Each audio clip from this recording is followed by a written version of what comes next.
So we'll crack straight into it. If anyone hasn't read the book, which is up there somewhere, or listen to the podcast, please do both. Very fascinating stuff. I think at the end of that episode, I asked you, okay, we know Crinnion was a spy, but do you reckon there was anyone else? Do you reckon there was anyone higher up than Crinnion? Since the release of that book, the release of the book prompted it. You have received new information, which I'll let you go into. Okay. Yeah. You were asking me what was it like finding documents, and well, I've been given a document that I think is really, really, really interesting. Now, for people who've read the book and who've watched the previous podcast, this is all new information. It just digs down a deeper level with Patrick Crinnion. Now, The Puppet Masters isn't a biography of Patrick Crinnion. It's about the events at which he is the centre, but it's almost equally about Sean McStephane and John Wyman and Wyman's boss, the head of the British Secret Service, Maurice Oldfield, and it's part of a kind of a collection of books which flow hopefully nicely into each other. The new information does focus on Patrick Crinnion, and it fills in some gaps in his life, particularly his youth and his time in prison. Now, the document, I can't go into too much detail about where I got it, how I got it, or who wrote it, but I think it'll become quite clear. I can go this far. I can say that the official who wrote this had dealings with the prison service when Crinnion was in prison, and there was a kerfuffle in 1973, and I'm going to quote from the document, and you can see what that kerfuffle is.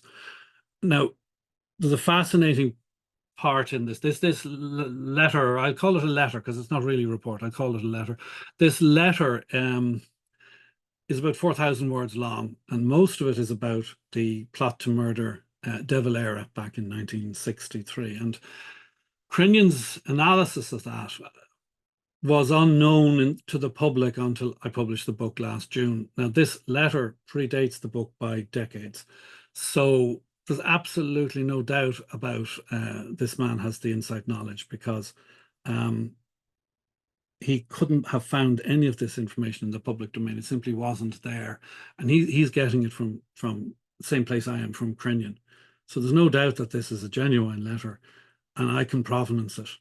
And we don't have to go into the De Valera thing because we actually went into it in the previous podcast. The only additional piece of information, there's an awful lot of overlap in this very long letter. The only additional piece of information is how annoyed Crinnion was that his conspiracy theory, which I denigrated, had equally been denigrated by his bosses. Do you remember he was convinced that a plot to blow up a memorial or a platform that De Valera was going to be on in the middle of the night. It would have been in Cork, actually, yeah. I was in Cork, yeah. He was convinced this was a murder plot, and it was ridiculous to think that the IRA or Maverick IRA guys would have killed De Valera and the bishops and all of that. So he was really annoyed about that, and he was standing over this analysis he made of the plot. So that really gives me confidence that this document is very authentic. Now, what happened? What happened was this: Patrick Crinnion of the Guards has been arrested, and he was sent to Mountjoy prison along with John Wyman, the MI6 officer. And they were put into the B basement of Mountjoy prison. And there was a long corridor, and Crinnion was on one side of the corridor at one end, and at the far end on the other side was John Wyman, the British spy. And the orders to the prison service were there was to be no communication between them, but they managed to communicate with each other. And what they would do is they would contrive visits to the external toilets. They weren't using their own pots in their chamber pots in the cell, and the guards would allow them out to go to an ordinary toilet. And as Crinnion would be going by Wyman's cell, whatever, they must have been tapping Morse code or something on the bar, something like that. Anyway, the door would be open, and Crinnion would flick in a note like this, and vice versa. Wyman was flicking in notes like that. So one Sunday, this process was discovered, and there was a big kerfuffle, and there was a big search of their cells. and a whole lot of very interesting materials were found. Now, one of the things they found was that Crinnion and Wyman were moaning and groaning that Wyman shouldn't have been running other agents, because of course that's how he came undone, because he was servicing another agent called Forsey, and that led to the domino effect, and eventually Crinnion was arrested. So they were annoyed at this, that MI6 should have had an exclusive handler for Crinnion, and that way his identity would have been preserved. So that's an example of one of the notes, because Crinnion and Wyman were keeping these flicked notes into it. So a bigger search took place, and I'll read out what's in this letter, because I couldn't put it better. It's about where Crinnion was hiding. He was hiding a very lengthy document, and this is what's in the letter. So he had a tray, okay? Now I'm going to quote, "It was an ordinarily sized brown laminated wooden tray, pressed mechanically into shape. He," that's Crinnion, "had a folio-sized sheet of silver foil folded to conform to the size of the tray in the depression uppermost on the tray as a sort of tray cloth. It is uncertain how he obtained this sheet of silver foil. Perhaps it had been wrapping food sent into him. He did manage to retain it openly. In the course of the initial prison service search, ware and cutlery had been displaced. The folded, open brackets, even folded in around the edges, close brackets, metal foil removed from the tray, and all variously tossed around the cells." So they had thrown this around the cells. "But it was during the subsequent search, the folded metal foil was opened out, and several sheets of A4 sized stationery were found in the fold." And this was a letter to the Taoiseach. Now, the author of this letter has made a mistake.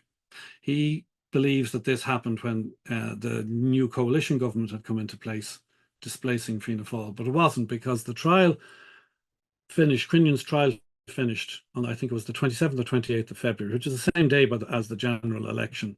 And you have the general election, you have the count, then you have the 2-week interregnum period, and it's only then that Fine Gael would have gotten into power. And this is clearly before the trial. So, you know, I would forgive anybody for making a mistake like that. But what was in the letter was a letter to the Taoiseach. He thinks it was Cosgrave, but it can only be Lynch. It can only be Lynch. So there's a lot of new information in this letter that I didn't have when I wrote the book. And I describe in the book how Crinnion was born, or he was reared in Bray. His mother was the housekeeper for the Powers Courts, who owned Powers Court House, the Wingfields. It now appears that when he was a teenager, he was sent to Longford, and he worked for the Earl of Longford for quite a while in the Midlands. Now, I've checked this guy out, and of course he did have an estate. The Earl of Longford, the 9th Earl of Longford, did have an estate in Longford in the Midlands, and he had properties all over the world. He was a very, very interesting character. He was one of these flying aces. And during the Second World War, he had a very, very distinguished career, and he received all types of awards and everything afterwards. But one of the things he did was he flew into Romania at one stage and rescued some pro-Ally people in Romania and flew them out to Greece. So he was one of these genuine swashbuckling, adventurous, hero-type guys. You know, not like the kind of sneaky MI5, MI6 fellas dealing with the UVF. This is a real, proper hero. But what he was clearly doing was he was doing intelligence work, and he probably was associated with MI9. Now, people would be bewildered. MI5, MI6, MI9. What the hell is MI9? MI9 was the escape service. Guys escaping from Colditz and that. They were all involved in MI9. It was abolished after the Second World War. So there were various other organizations, you know, admirable organizations. So the Earl was one of these swashbuckling flying guys, admiral guy, and he's now, this is after the Second World War, and Crinnion, it would appear, as a teenager, comes and he's working with him. There's a reference to Crinnion's father having been absent in his life, so maybe the family was under a little bit of pressure financially, in that Crinnion gets a job from the Earl, and the Earl, of course, would be great friends with the Viscount. They're all part of the same social circle. The Viscount of Powers Court, where his mother was working. It became very, very clear to these people that Crinnion was very bright, and we've discussed this before, how he was in Mensa and all the rest of it. So they've clearly felt that he was built for better things than being a kind of a handyman around the estate. So he was, let me see if I can find the quote. So anyway, he was brought to the Earl. It's the Earl of Granard is his correct name. And the Earl arranged for him to go to England to get some policing experience before he would come back to Ireland. Now, what this says, this is all in the letter. Now, the man who read the letter and who's the author of this report says this. Regarding to the letter, Crinnion's childhood was lived in an estate house on the Midland estate of the Earl of Granard. Now, at first I thought that might be a mistake. This guy is not recollecting it correctly, because he would have been born when his mother was out in Powerscourt. But this is, I think, this is a reference to his later childhood. And in those days, you know, you would have, you could be late teenager. You could be, if you didn't have the money to go to a secondary school, you went straight into work.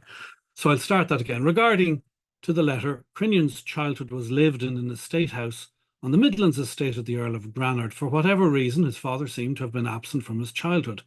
Nuancing indicated an ingrained tenantry deference to the Earl.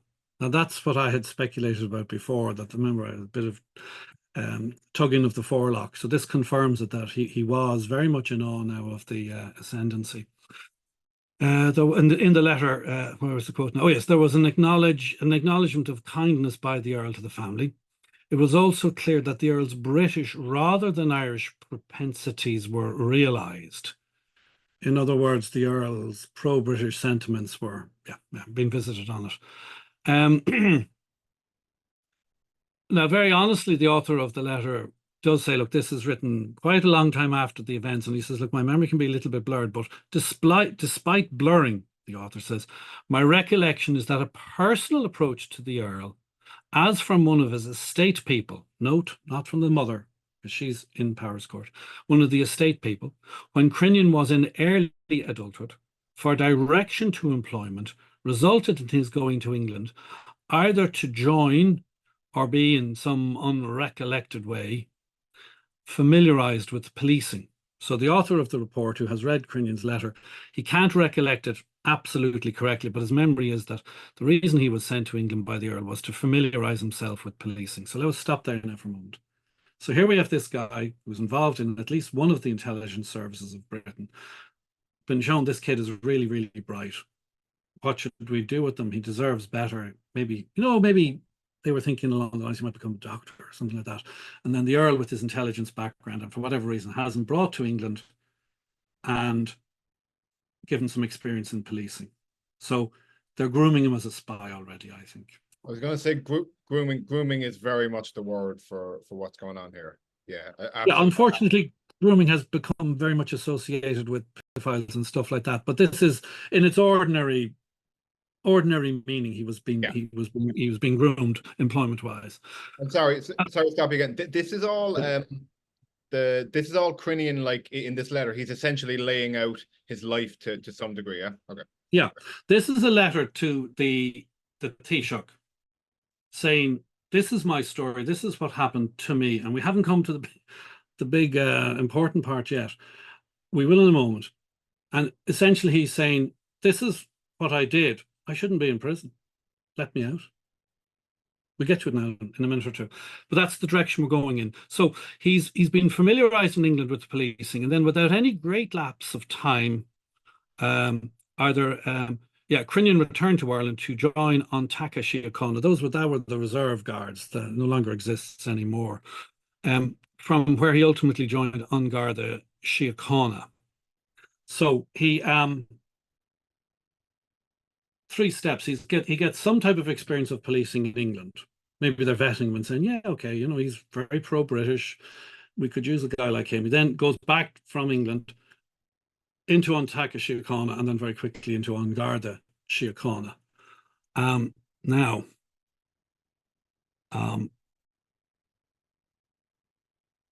He goes and he joins the Guards. Now, he joined the Guards in 1955, and within a very short while, maybe a period of 3 or 4 years, he's no longer on the beat. He's in the Special Branch. And then this, I believe he's in the special branch when this happens, and this is quite interesting. Crinnion was asked by Tommy Coyne to come and see him in the Department of Justice on the top floor of government buildings. Tommy Coyne was the top man in the Department of Justice. He'd been the secretary to the Department of Justice 1949 to 1961, I think. He was the boss of everything in justice.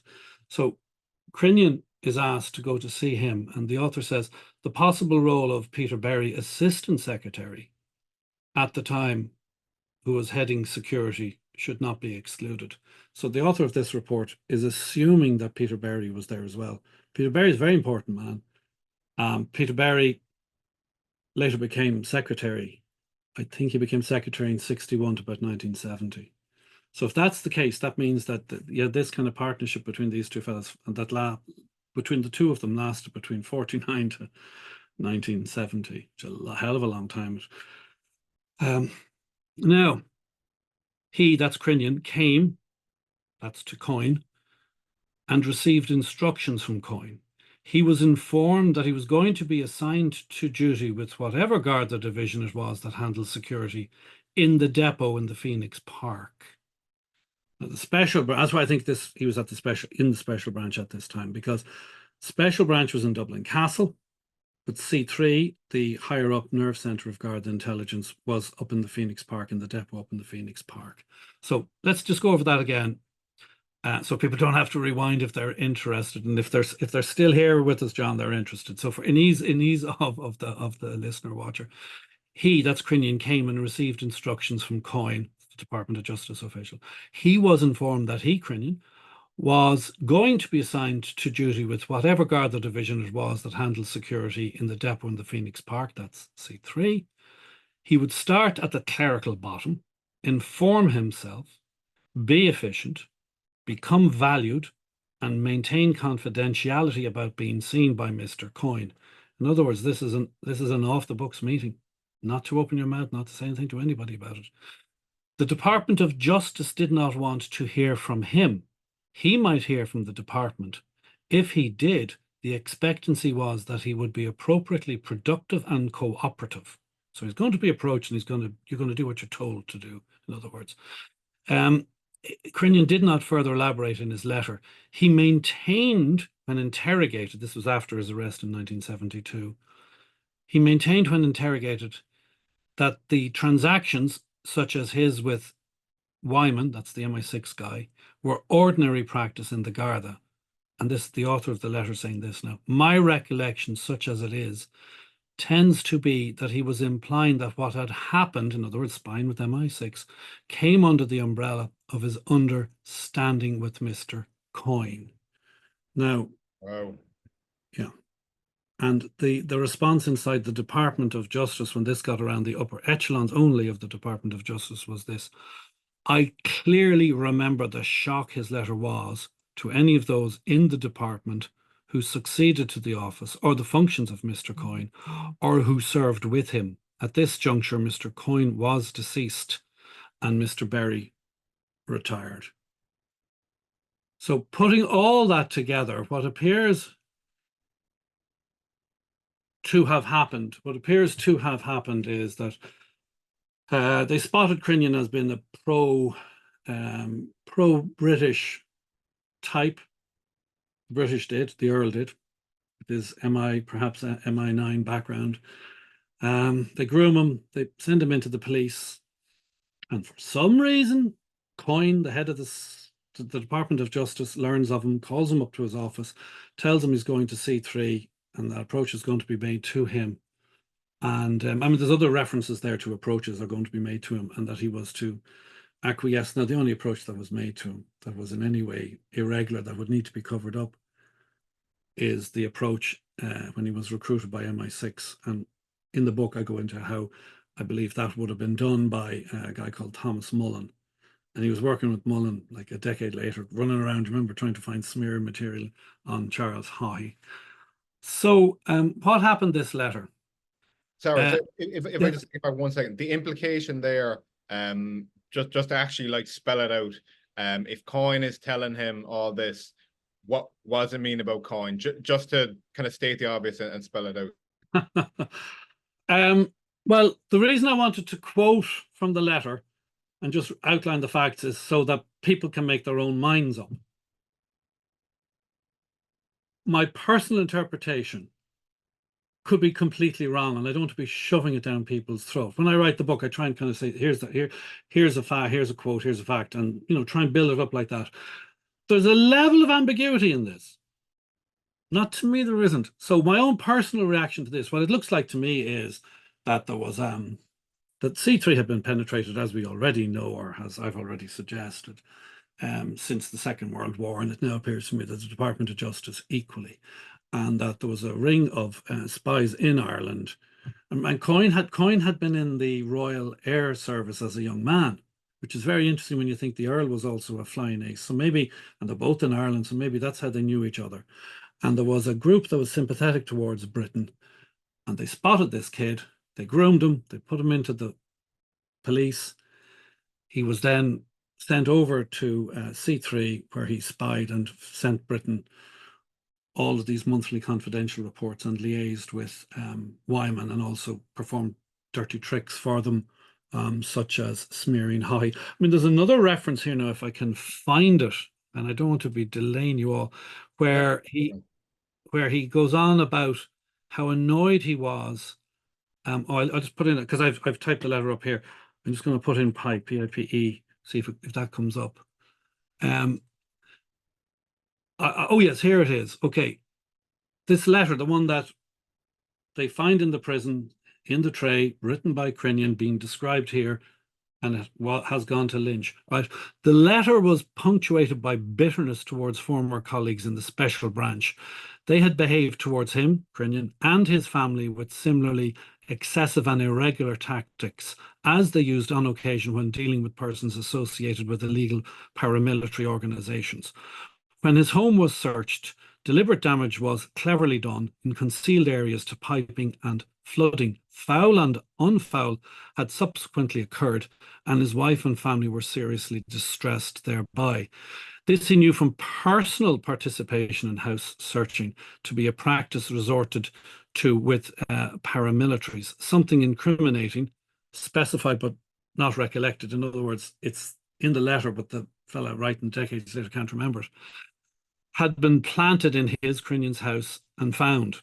He also knew that Crinnion also knew this to be practice. He would never forget the consternation on the face of a man, surnamed, I'll leave it out for the moment, prosecuted. And he describes how this fellow was prosecuted. And he describes how Crinnion, when searching with Garda personnel, produced from a drawer a detailed strategy for prolonged armed activity island-wide, which Crinnion himself had just planted, having brought it with him from somewhere else. So Crinnion's admitting in this letter that he planted false evidence on people, and this was a Garda practice. So in this letter, he's saying, and now this is a practice, I know about it, I've participated in it, and they've done it to me.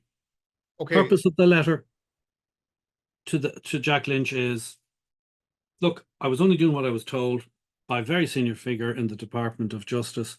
It's not irregular. There's an awful lot of contact between the Guards and British police forces. I haven't done anything wrong. I shouldn't be in prison. Get me out.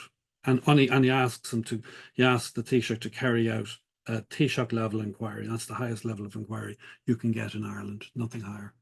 Okay, so to go into maybe slight speculation on Coyne, on one end of the spectrum from this, you could speculate, and it could this information could lend itself towards someone believing that on one end of the spectrum, Coyne himself was I don't know if agent is the word, but actively working with British intelligence. And maybe, I suppose, on the lesser end of the spectrum, you could just kind of say that maybe he knew people in that world, didn't really give information or work himself, but he would do something like he spots a prospect like Crinnion and so on. It is difficult, and that's why the reason I'm going to quote I'm quoting from this, and I will eventually write it up. It won't be for a while because I've a million and one other things to do. So you're getting the benefit of it all, completely new information. It does require a bit of thinking about. So that's why I don't want to really be given too. I will interpret it my version if you want, but I want to stress that it'll be my version of it and nothing more. And I'm quoting from it. Of course. People, if they're interested, they can play it back, and they can disagree with me. So I'm giving people the same materials I have, and they can make their own minds up.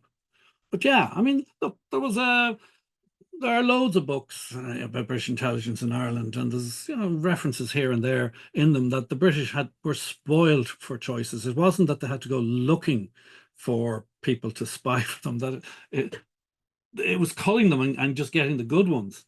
And here might be an example of it. We have the Earl, the flying ace, palsy with this guy. Where is it? I'm just looking at the Dictionary of Irish Biography about our friend Coyne, and he was educated at Clongowes Wood College, 1912-1917, UCD, where he did a master's, and then the King's Inns, that's the barrister's school. Before completing his studies, he joined the Royal Flying Corps in 1918. And then he graduated in his legal and political science in 1920. And if you look up the Earl of Granard, that's the fellow down in Longford, you'll see he was also a real flying ace, as I've described earlier. So you have this circle of pro-British influence in Ireland, and they chose Crinnion, and they put him in there, and he spied until he was caught 12 years later. I think the real I know, look, I'm not going to be a clown and start saying things, oh, there should be an inquiry, because inquiries in Ireland are a complete, total waste of time. They're everywhere you go. And all they do is they spend millions and millions and millions on lawyers. And yeah, but they are, objectively speaking, I think they do not get to the bottom of things. The Barron inquiry did. Barron inquiry was very, very good. That's about the only one I really give full marks to. But these inquiries cost a fortune, and we have horrific stories on a daily basis of children in pain not being able to get medical treatment. So I'm not calling for any type of a bloody inquiry or anything like that. Oh. And it's so long ago, and everybody's dead, and all you'll find is a few documents. You're not going to find a document as on point as that. I can tell you what may have happened to the original Crinnion letter. Okay, this again, now this is the author of the letter talking about Crinnion's letter and what happened to it. The original of the Crinnion letter transmitted to Mr. Cosgrave, but as I said, that has to be Lynch, because Cosgrave wasn't Taoiseach at the time, may be in government records. In all the circumstances, it may not have remained in records or survived. There was a consideration in my recapitulating my recollection of its, this was a consideration in my recapitulating my recollection of its contents. In other words, if the document's been shredded, this is part of my motive in doing this. In any event, if it survives somewhere, it is unlikely to be made available to the public for a very long time either. The Coyne references would be a major factor in that regard. Damn sure. Once transmitted to Mr. Cosgrave, read Lynch, profound silence ensued forever afterwards. And that's true. Why? John Haddon, if you were the Taoiseach or the Minister for Justice or the head of the Department of Justice, and you found out all of that, would you conduct an inquiry? The mess and the amount of headaches and troubles you would cause for yourself and for your people would be would probably make it not worth it for someone in that position. Okay, and if you had suspicion that Coyne, possibly Barry anyway, had seated other spies in and around the Department of Justice, would you not carry out some type of an inquiry? They did nothing. It was all profound silence ensued. Again, pure speculation, but like it has happened even in America, where like where the government has tried to like investigate their intelligence agencies and kind of hold them accountable, and they realize that the intelligence agencies have like a lot of information on them. They're kind of a government within a government, and they can cause you an awful lot of problems if you if you kick that hornet's nest, you know. But so I'd imagine this actually wasn't taking place in February. I'd say this is probably taking place in January or very early February, and Lynch loses the election, and not long after that, about I think it was August of 73. I could be corrected, stand to be corrected on that, but I think it was August 73. Jack Lynch went on the television, went on ITV, and all but blamed Britain for bombing Dublin in 1972. And I think he was really annoyed at the British Secret Service, and this is the type of thing that might have enraged him a bit further. So in a more general, peripheral way, he's trying to kind of draw attention to their presence in the country. Now, he didn't really have to do that because the Little John trial had just taken place. And whatever about the Crinnion-Wyman thing, which was forgotten about fairly quickly, although it's very important, more important than the Little Johns. The Little John thing was international news. You know, the two ruffians that they sent over to rob banks and kill people and all of that. And they ended up in prison, and they escaped from prison, and all types of things were happening with them. So they were very headline grabbing, whereas this was a little bit more subtle. But the point is, I think Jack Lynch was very, very annoyed about what was going on. And initially, do you remember the last time we spoke, when he had realized that his government had been penetrated because the British had access to all of his security information, and he picked up from a letter that was like hand delivered, right? Yeah, the border dossier, which was hand delivered down to by the British Embassy to the department. I presume the Department of Foreign Affairs. And he found a way to Lynch's desk, and he realized, reading it immediately, that this was so familiar from Garda reports he'd read, that there was a spy in the camp. And he picked up the phone to the head of the Special Branch and said, "There's a spy in the camp." I think by the end of his time in office, that time, 73, I think he realized that there was a nest of spies in the camp. And quite bewildering then. What would you do? Well, it would appear he did nothing. Just for the audience, just for clarity. So the chain, the chain of information is Crinnion writes this letter that's found in his cell. Yep. Someone who we won't name, and I don't know anyway. Someone who works in or around the prison service discovers this, and then gets that information to a very well-respected an individual. But what's important is what happens at the time. There were two searches. Maybe I didn't go into this in any detail, but there were two searches of the room. And the first one, they just found a little flicky bits of paper. So at that stage, then, it was known everywhere. When there was no consternation in the Department of Justice, except a little bit of embarrassment, that the Department of Justice, which is responsible for the prison service, has allowed this lapse in security happen. Is it the end of the world that Crinnion's talking to Wyman? I don't know, really. So the cat, in any event, so the cat is out of the bag. So then when the second letter is found, there's no covering it up in the following sense. It was sent to Lynch. It wasn't shredded. Now, you could imagine if Coyne had still been there, well, he wouldn't have been there because he'd been in his 70s. It wouldn't have gone to Lynch. And if there were any people in the department who wanted to prevent it going to Lynch, they couldn't now at this stage because the cat's out of the bag, and they'd be putting a very big sign over themselves saying suspect spy here. So they couldn't do it. So it went to Lynch, and I'd say some people were holding their breath for quite a long time, quite happy that Lynch did nothing. And then he was very, well, by the end of February, he was out of office. Okay, so Coyne's tenure ends in, you said 61? Yeah, again, just going on the Dictionary of Irish Biography, excellent resource for people. I think it says he was, he retired in February 1961. Okay, so after him, what can we, from this information, what can we, we'll say, speculate on subsequent? Well, Peter Berry is considered by everybody who's researched the armed crisis to be the man responsible for interfering with the witness statement of Colonel Heffron, who was the director of military intelligence.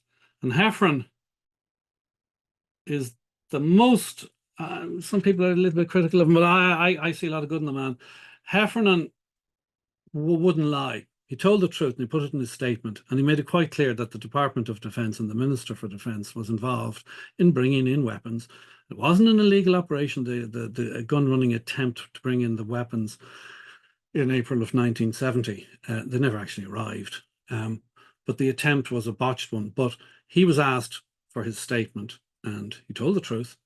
And somebody in the Department of Justice, and nobody doubts that it was Berry, but you can say with an absolute certainty that Berry saw and knew about and allowed and permitted these deletions. And all the deletions, some people say, oh, it's about hearsay. It's not about hearsay, because 2 High Court judges allowed the witness, Heffernan, Colonel Heffernan, give this evidence in court. So it's not hearsay. So this alleged hearsay, which wasn't hearsay, is deleted to manipulate the trial. And when all of this came out decades later, the lead barrister in the prosecution, who was a very honourable man, I knew him very well, he's passed away sadly now, was so disgusted. He went to the Bar Council and asked them for permission to come and distance himself from this. I have never heard of anyone ever going to the Bar Council to ask them for permission to do that. In other words, he was saying, I am so annoyed at the toxicity, the deceit, the machinations behind the scenes that I now want to say I am disgusted with it, and I have nothing to do with that prosecution anymore. Who was he really criticising? Berry. Why did Berry do that? There's 2 reasons why Berry could have done that. One is because he was terrified when Lynch was covering up the thing that if Haughey and Blaney ever got back into power, that they'd garrot him. I'm sure they would have if they gotten back into power in time. They would have garroted him. But he was at the end of his career, and whatever was going to happen, whether Haughey was acquitted in the arms trial or not, he wasn't going back into cabinet, so he really wasn't a threat to Berry. So what other reason is possible? Now, again, here I am wildly speculating, and people can disagree with me. The facts are there. This is my interpretation, a possible interpretation of it. But we know from a multiplicity of instances and sources now that the British Secret Service were determined to have any, what they would consider hard men, constitutional Republicans like Blaney and Haughey in office. And what better way of getting rid of Haughey than to manipulate the arms trial? Dirty tricks. Why would you do that? If you're an honest civil servant, why would you interfere with the statement of Colonel Heffernan? If you were a British cooperator like Coyne was, makes sense. It's possible. It's possible. I would love, I'd love if Peter Berry were alive today, we could put him in a witness box and hammer him for a couple of hours and see what we might get out of him at the end of it all. So does that answer your question about the Sure. secretary? Sure. Now, the third secretary covered it up as well, but I mean, look, could have been for the reasons you've suggested. Just didn't want to kick over Hornet's nest. But if you thought there were people who were betraying secrets to a foreign government, you have to weigh that up as well. Hornet's nest versus allowing them continue. It's a hard call. It's very easy to sit in an ivory tower and say, well, of course, they should have done the right thing. So I'm glad you brought it up, that it might have been for that reason. Okay, so an obvious question when any like new information like this kind of comes out, especially from decades, is like the authenticity of it and whether you, the person who received it, believed it. So firstly, there's Crinnion's letter. Okay, so like if we were to play devil's advocate, let's just say he made it up. Let's say it's all rubbish. What would your argument against that be? Well, if he made it up and he's writing this to the Taoiseach and he's asking the Taoiseach to carry out a Taoiseach's inquiry, he would have been rumbled very quickly, wouldn't he? And if the meeting took place in government buildings, there would be logbooks of who went in and out of the building, and you might find his signature is on the logbook. I've gone in and out of the Dáil on occasions over the decades. I've always had to sign in, and that's going back a while now. There could be witnesses as well. So if he was making it up, he'd be exposed as a liar, wouldn't he? Quite easily. And why would you make something like that up?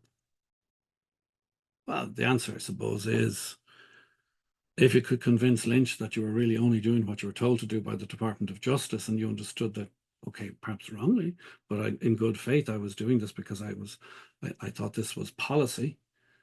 Get me out of here. So yeah, you could make that up. But Peter Berry was alive to say no, nothing like that happened. Coyne was dead. So that would strengthen the devil's advocate argument, if you like, and for the sake of argument on your side of this, for sake of the argument. But Berry was there, and Berry could have said no, there's no such thing. Those are just my immediate reactions to this. We're very speculative today, but why not? Why not? Of course, given given that you can't like post a document or reveal it or its sources. Of course, that's the case. Okay, so there's Crinnion writing that letter. There's also the link that got the information from this letter to the source that got it to you. Again, can you to play devil's advocate, could you think of any reasons as to why someone might like dishonestly do that? No, absolutely not. No, not this individual. Not in a million years. No. Okay, fair enough. And I know you're doing what you're meant to do, and you're doing it well. But no, I'm not going there. No. Of course. Yeah, no. It's the obvious question, of course. Yeah, I know what you're really asking is, okay, I know you're not going to give me any names into that, but can you kind of give us a little bit of a hint? No, I won't, because I don't want to start any speculation about that. The speculation should be where is the letter? Is it in government buildings still? Was it investigated? If not, why not? And why are we only hearing about it now? Those are the real issues, I think, here. And just to reiterate, do we so the person whose eyes read this letter, we're just relying on his recollection of what he read, or did he make any copies that he could then like refer back to when he was writing his thing? No, he says he's recollecting this. He doesn't say he made a photocopy, which he kept. Could have, I don't know, but he says he didn't. And in fairness to him, I mean, I have it right here beside me, and it's written. I have the actual original now, not a photocopy, but I have the original, and it's written in blue ink. And where he's a little bit worried, maybe my recollection isn't too certain, he writes it in black. So he goes on. Now we know that Crinnion was arrested in the Burlington Hotel. So he says the two had been arrested, that's Crinnion and Wyman, charged and committed to custody on remand when they had been surprised in the car park of the Berkeley or Burlington. So he's that in black, Berkeley or Burlington, to indicate his memory isn't too certain about it. It was, of course, the Burlington Hotel that happened. So he's doing this from memory, but he's so accurate and precise, and his memory is so good, particularly on the De Valera cemetery bombing and all that stuff about the timing of the clocks and everything, that his memory is very, very, very, very good. But then he's clearly mistaken about Liam Cosgrave and Jack Lynch. But it's looking at the date of the letter now, it's quite a while after the event as well. And this guy would have been in his mid-70s maybe when he wrote it as well. Okay, so taking we'll take like the worst case scenario kind of view of it, that like there were heads of Department of Justice, like successive ones, working like very closely with closely or for British intel. Can we kind of zoom out a bit and just go into the some of the implications that would have on Ireland, on this conflict we know it's the Troubles, just to zoom out, like what would that, assuming it was true, what would that mean for Ireland at the time? Well, we haven't touched upon it at all, but I have more information going forward into the 70s about MI5's activities inside the Guards. And I said on the last broadcast, that it was a very, very heavy penetration. So if you had, and I don't think that Coyne was the end of this story inside the Department of Justice. And I have my own suspicions about certain individuals in there and their behavior in later years, and the plots that went on against Haughey in the 80s, for example, and what they did and manipulating the media and things like that. So I think it's very easy to pinpoint who they were. So I think you have a very strong British intelligence presence in the Guards throughout the 70s and much further along, and similarly in the Department of Justice. Now, ask yourself, right, why was the 1972 bombing of Dublin not solved? Why was the 1974 bombing of Dublin and Monaghan shut down within a number of weeks? And various other things. Because there was no willingness at very high levels, I believe, in the Guards and the Department of Justice to solve these matters. And that's you asked me for the darkest, worst interpretation. That's the darkest, worst interpretation, that we had such ghastly, appalling traitors working for us, being paid by the taxpayer, whose pensions were paid until their dying breaths, revered and held in great esteem, lauded in many cases by the media.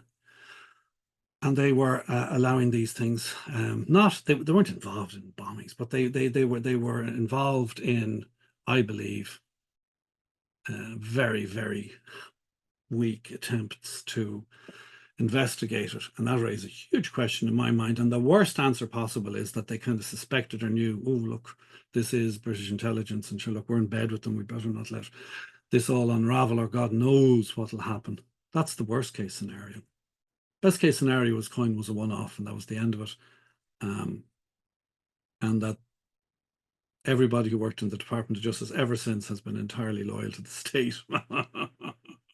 That would seem, yeah, especially what went on, that would seem unlikely. Yeah. So look, I'm laying out some new facts. I've produced books, I've quoted from documents, I've interviewed people, I've put the facts out there based on trials and all the rest of it. Those are facts. People can make their own minds up. They can disagree with me. I'm sure plenty will.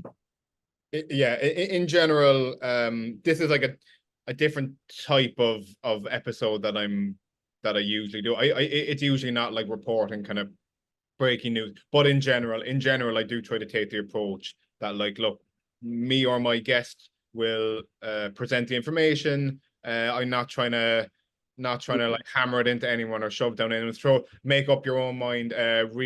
Read what's available. Do your own research. And yeah, you can make up your own mind on it. Yeah.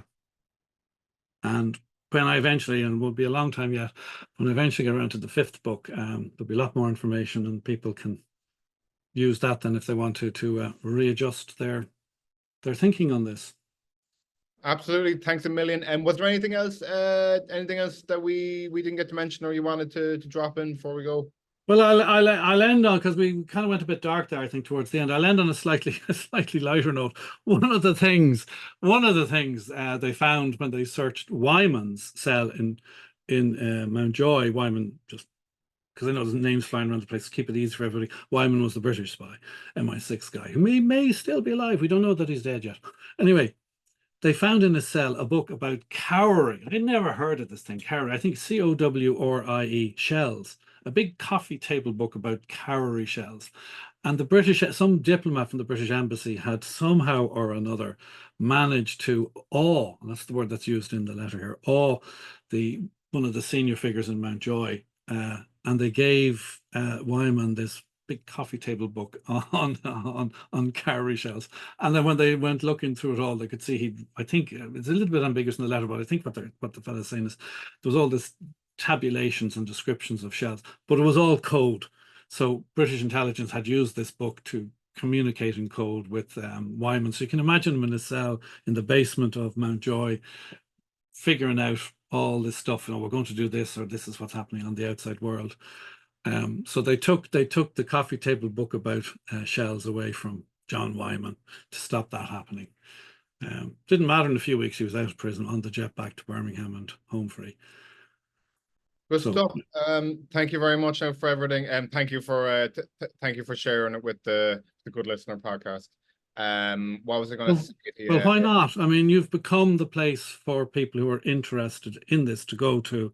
I'm much happier to do it on your show rather than maybe go on some very fine radio show, and then 90% of the people wouldn't be even remotely interested. At least here, this way, we can get to everybody, and we can get to people outside of Ireland as well. So there's Irish people all over the world, I'm sure, tuning into your show. So if they're interested and if they've stuck with this long, thank you. Good luck. Thank you very much. I was going to say, yeah, I'm in, and this isn't just for your type of stuff, but for interviews in general.